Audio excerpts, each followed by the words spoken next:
Assalamualaikum warahmatullahi wabarakatuh.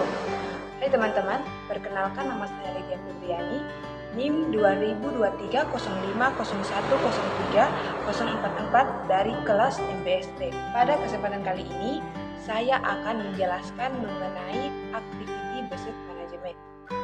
Nah, pernah nggak teman-teman semua pikir, kenapa suatu perusahaan itu bisa tetap boros? Padahal kalau dibilang mereka itu sudah punya sistem yang laporan keuangannya itu sudah lengkap. Atau kenapa sih harga-harga pokok produk mereka itu lebih mahal padahal kualitasnya bisa dibilang biasa saja. Nah, bisa jadi jawabannya itu karena sebuah perusahaan itu belum menerapkan sistem activity based management atau ABM. Nah, di video kali ini kita akan membahas tentang ABM atau Activity Based Management, mulai dari definisinya, hubungan dengan ABC, jenis aktivitas, cost driver, sampai contoh penerapan langsungnya di dunia nyata. Jadi, teman-teman, nonton sampai habis karena ini akan berguna banget buat kamu yang belajar akuntansi biaya atau juga yang sedang mengelola usaha. Nah, oke, langsung saja mengenai pengertian dari activity based management.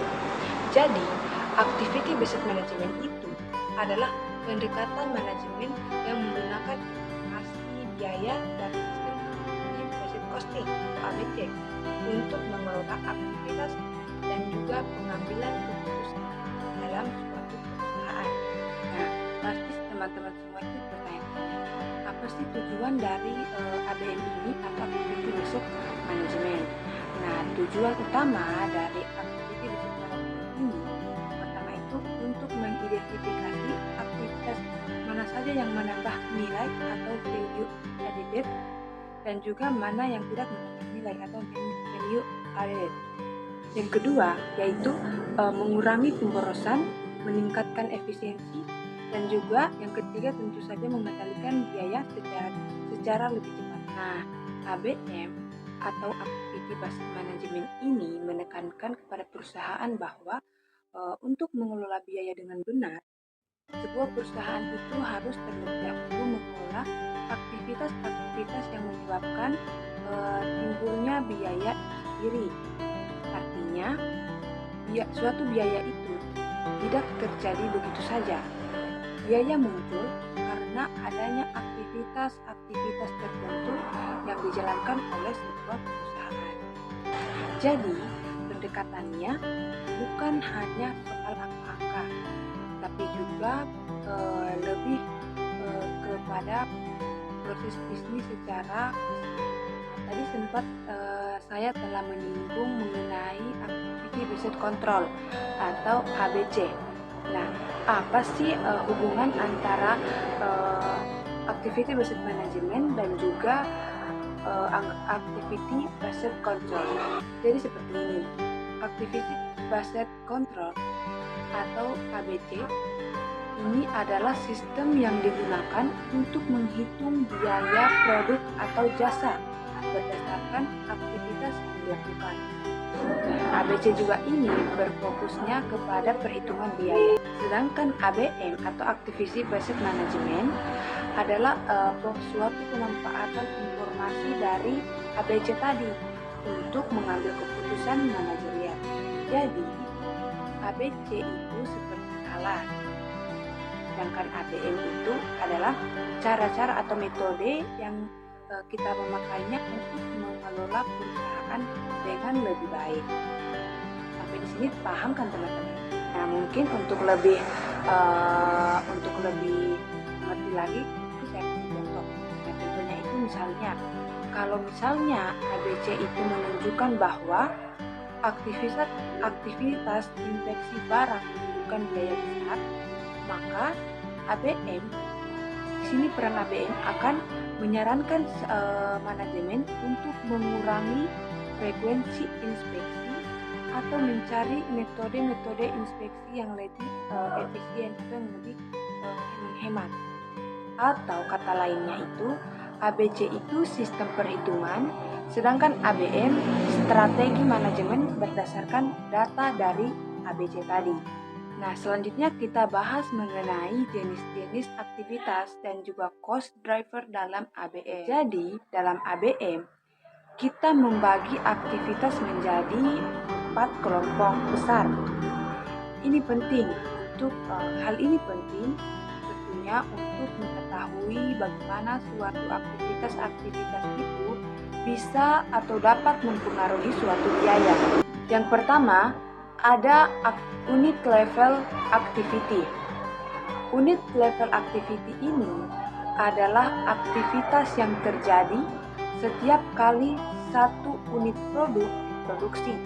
Contohnya itu seperti penggunaan bahan baku dan juga konsumsi listrik mesin saat memproduksi barang. Nah, cost drivernya dalam hal ini bisa berupa jumlah unit yang diproduksi tadi. Misalnya satu kali memproduksi itu ada 10 barang. Nah, cost drivernya itu 10 unit 10 barang itu.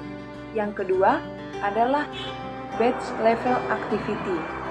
Batch level activity ini adalah aktivitas yang dilakukan setiap kali dikelompokkan barang yang diproduksi.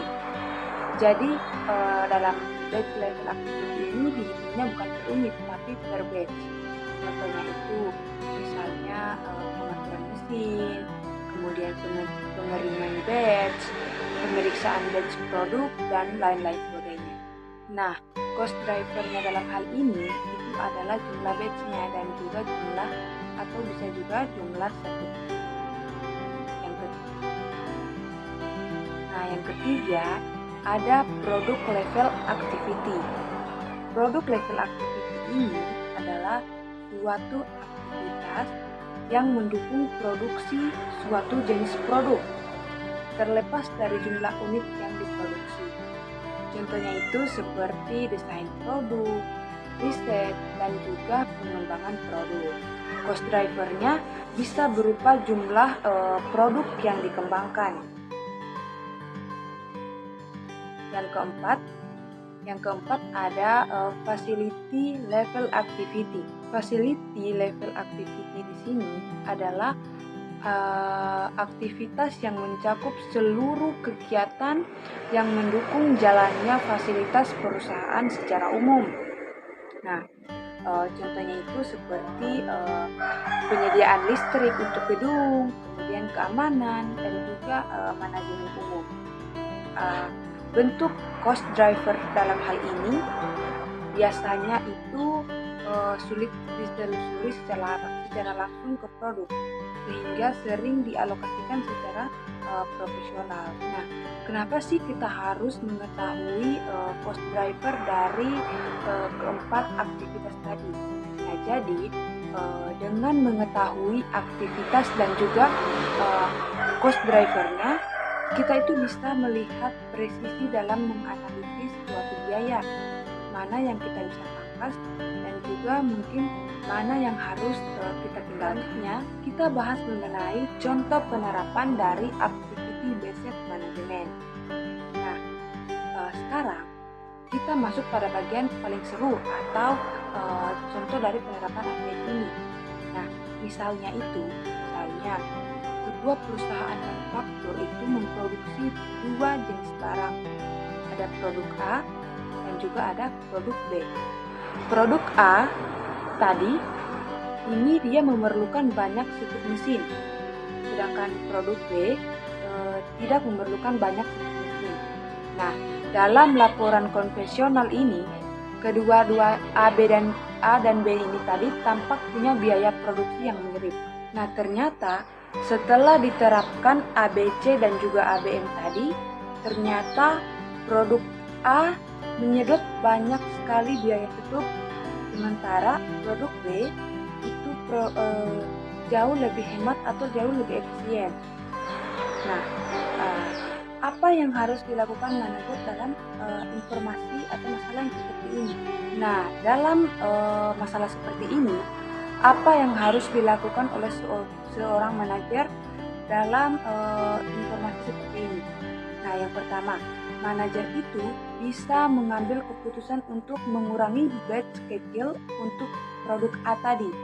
Kemudian menjadwalkan ulang produksi agar tidak sering tutup mesin.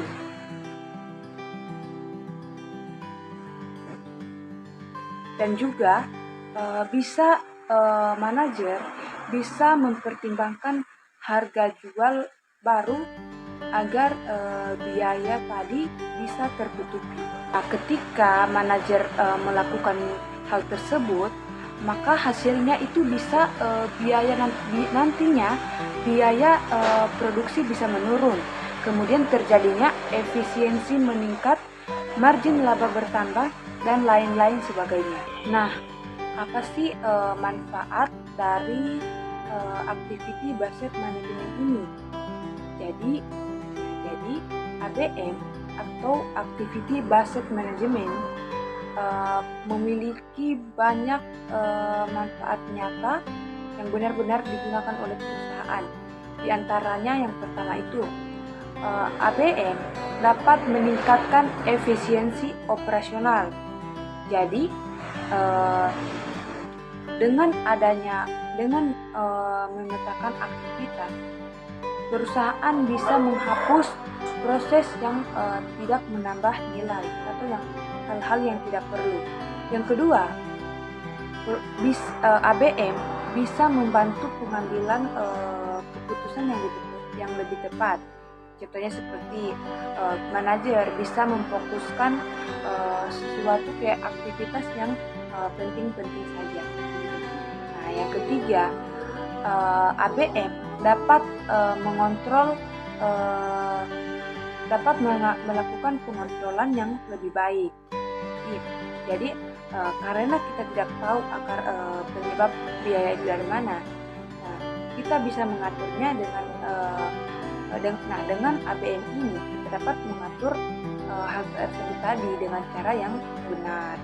Yang keempat, ABM bisa meningkatkan profit atau profitabilitas secara lebih jangka panjang lagi. Jadi karena proses yang semakin efisien tadi, maka biaya itu yang dikeluarkan semakin rendah, maka penghasilan akan meningkat begitu. Kemudian yang kelima ada ABM dapat memberikan transparansi biaya.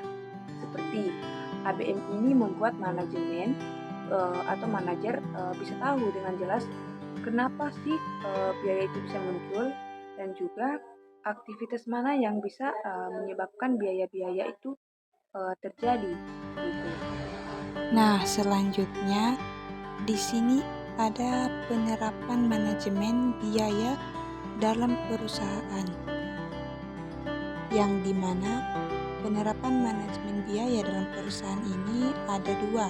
Yang pertama diterapkan dalam proses perencanaan, kemudian diterapkan juga dalam proses pengendalian.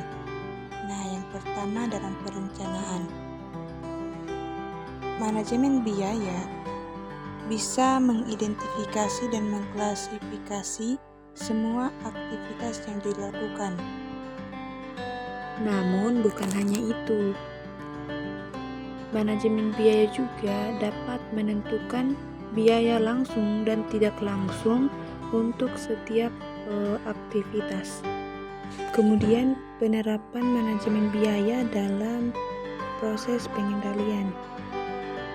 Jadi, manajemen biaya dalam proses ini dapat memantau biaya setiap aktivitas dan kemudian membandingkan dengan anggaran. Kemudian, setelah itu, manajemen biaya juga dapat mengevaluasi kinerja para karyawan dan juga mencari cara untuk mengurangi sebuah biaya. Nah, oke teman-teman, tadi kita udah secara jelas menjelaskan secara lengkap mengenai activity based management, dan juga kita sudah sedikit tadi mengenai ada activity budget control. Nah, ada tadi seperti kita udah tahu apa itu ABM, kemudian ada perbedaan ABM dan ABC, jenis-jenis aktivitasnya, manfaatnya, dan lain-lain sebagainya. Nah, semoga video ini bisa bermanfaat buat kalian, teman-teman yang menonton video ini, ataupun yang sedang belajar akuntansi manajemen biaya, atau yang sedang menyusun tugas-tugas kuliahnya.